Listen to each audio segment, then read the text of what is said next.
ને મિત્રો મજામાં. મિત્રો આપણે 10મા ધોરણના જે અગાઉ પૂછેલા બોર્ડમાં એ પ્રશ્નો જોઈ રહ્યા છીએ અને આ MCQ ની અંદર પૂરેપૂરા માર્ક્સ કેમ મળે એવો પ્રયાસ કરીએ છીએ.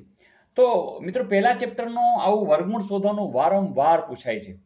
અને મિત્રો આની જે શોર્ટકટ છે એ આટલી જ છે કે જે આ વર્ગમૂળ 48 છે એને તમે વર્ગમૂળમાં 4 ગુણ્યા શું લખી શકો એ જોવાનું. તો તમે તરત કહો કે 4 ગુણ્યા શું લખી શકાય? તો 4 એકુ 4, 4 દુ 8, જોજો 12 ચોક 48 થઈ ગયા. બીજી વાત, આ 12ના એવા ભાગલા વિચારવાના કે જેથી કરીને ગુણાકારમાં 12 આવે, સરવાળવા અથવા બાદબાકીમાં 7 આવે. તો જુઓ જોઈએ, તો તમે તરત કહેશો કે 6 દુ 12, તો 6 ને 2 8 થાય, 6 માંથી 2 જાય 4 નહીં આવે. તો 4 તેરી 12, તો 4 ને 3 7 થાય અને 4 માંથી 3 એટલે 7 આવી ગયા. તો 4 વત્તા 3, 4 વત્તા 3, બસ આ ભાગલા જે છે ને, ફરીથી અહીંયા 4 ગુણાંકમાં હોવો જોઈએ, આ વર્ગમૂળની અંદર અહીં 4 ગુણાંકમાં હોવો જોઈએ અને આ જે છે એના ભાગલા એવા હોવા જોઈએ કે આ વત્તા અથવા ઓછામાં આવે. ઓછા હોત તો અહીં ઓછા મુકત, અહીંયા વત્તામાં જ આવી જાય છે, વાત પૂરી. હવે બસ આના ઉપર બે ઉપર ટોપી પહેરાવી દેવાની, બસ આ જવાબ.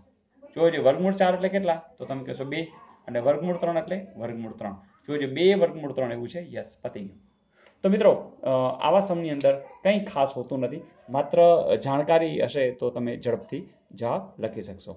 Is it okay? જોઈએ નેક્સ્ટ.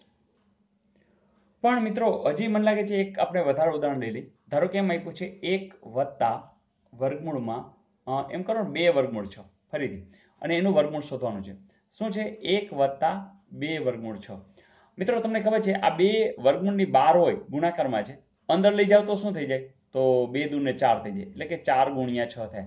તો બસ મેં તમને વાત કરી હતી કે 4 ગુણાકારમાં હોવો જોઈએ, એટલે બંને રીત ચાલે. અહીંયા તમને ડાયરેક્ટ 6 નું સીધે સીધું વિચારો તો કોઈ સવાલ નથી. 6 ના એવા ભાગલા, તરત કહેશો કે 3 દુ 6, અને 3 માંથી 2 જાય તો 1, એટલે કે તમારે 3 ઓછા 2 લખવાના છે, પણ એના ઉપર સાઇન કેવી હોય છે? વર્ગમૂળમાં. તો જવાબ શું આવશે? વર્ગમૂળ 3 ઓછા વર્ગમૂળ 2. તો આવું કંઈક. અને દાખલા તરીકે અહીંયા 5 હોત તો, ધારો કે અહીંયા 5 છે તો 3 વત્તા 2 વિચારત તો અહીંયા શું આવી જાત? વત્તા 3 વર્ગમૂળ 2. તો મિત્રો આવા સમની અંદર કંઈ ખાસ હોતું નથી, વારંવાર પૂછાય છે, એટલે સમજી લો કે આ MP છે અને આ પૂછાવાનો છે ને 1 માર્ક તમે રોકડો લઈ જ લીધો છે. તો જોઈએ નેક્સ્ટ. બીજો પ્રશ્ન આવો છે કે n ઘાત વાળી બહુપદીને મહત્તમ કેટલા શૂન્ય હોય? મિત્રો n ઘાત વાળી બહુપદી એટલે દાખલા તરીકે x ચલ છે અને x ઓછા 5 બરાબર 0, બરાબર, અથવા x ઓછા 5. તો અહીંયા તમે જો કે આની કેટલા ઘાત બહુપદી છે? તો 1 ઘાત. x ઉપર જે ઘાત હોય ને એટલા ઘાત બહુપદી કહેવાય. તો તમે તરત કહેશો કે જો તમે x બરાબર ઓછા 5 ના બદલે વત્તા 5, તો આમ x ની કિંમત જ્યારે 5 હોય ત્યારે એ બહુપદી ને શૂન્ય છે એ મળે છે. મતલબ કે આ બહુપદીનું શૂન્ય કોણ છે? 5 છે. મતલબ કે એને ઉકેલ કેટલા મળે છે? એના શૂન્ય કેટલા મળે છે? 1 જ મળે છે. તો સિમ્પલ થયું, 1 સાથે 1, ધારો કે 2 હોય તો દ્વિઘાત બહુપદી હોય તો 2 મળે.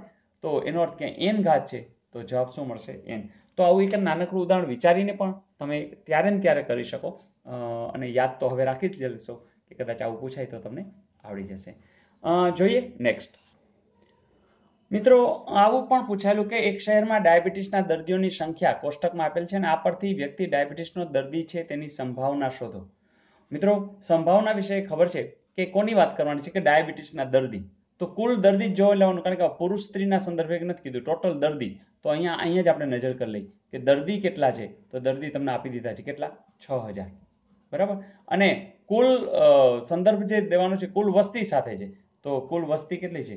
30,000, બરાબર. તો જે કુલ છે એને અહીંયા લેશું, છેદમાં લેશું, અને જે દર્દી લેવાના છે એ અંશમાં લેશું. બસ આ જવાબ જોજો, છેદ ઉડે છે, 1 2 3 ઉડી ગયા, 3 મીંડા.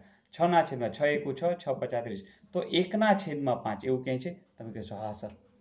તો આટલું સહેલું. તો મિત્રો સંભાવનાની અંદર એ કંઈ ખાસ છે નહીં. તો બસ આવું પૂછાયેલું અને હવે તમને જરૂરથી આવડી જાય. કહેવાની વાત એ છે મિત્રો કે રોજ નવું શીખો તો શું થાય કે દાખલાઓ તો પછી ખલાસ થઈ જશે, તો દરેક પ્રશ્નો તમને આવડી જશે. તો આવો જ આપણો હેતુ છે. અને જો તમે યસ કહો તો હોમવર્ક આપી દો. ચલો આપી દો.